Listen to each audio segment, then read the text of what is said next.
जय गुरुदेव। मथुरा आश्रम में परम पूज्य स्वामी जी महाराज एक कुत्ते को बहुत प्यार करते थे। स्वामी जी महाराज अक्सर उस कुत्ते को अपने हाथों से रोटी खिलाया करते थे और कुत्ता भी बराबर स्वामी जी महाराज के पास ही चरणों में रहना पसंद करता था। तो एक दिन स्वामी जी महाराज कुत्ते की चर्चा करते हुए एक कहानी सुनाने लगे।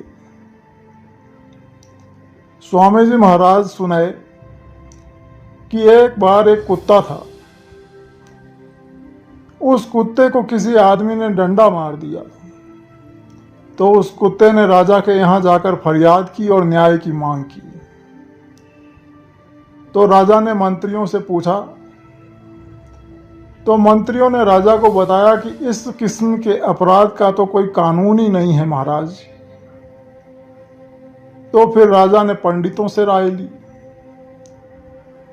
पंडितों ने अपनी अपनी धर्म पुस्तकों को खोलकर देखा और अंत में यही सुझाव राजा को दिया कि महाराज, इसी कुत्ते से पूछा जाए कि उस आदमी को क्या सजा मिलनी चाहिए।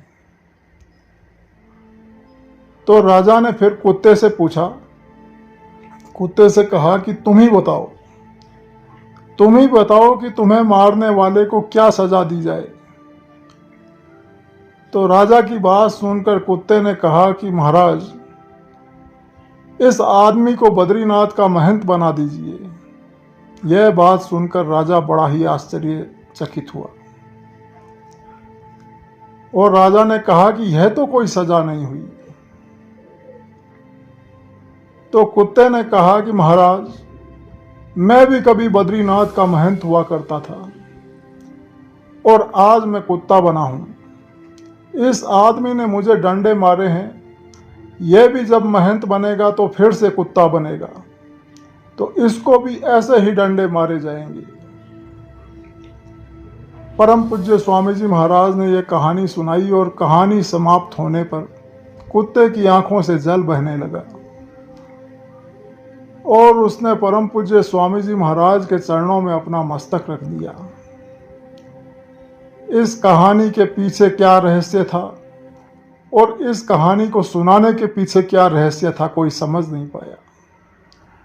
लेकिन उस कुत्ते को काफी देर तक लोगों ने रोते हुए देखा। जीव अपने कर्मों से बंधा हुआ नरक और 84 में किस तरह भटकता रहता है, यह यहाँ पर देखने को मिलता है। जय गुरुदेव।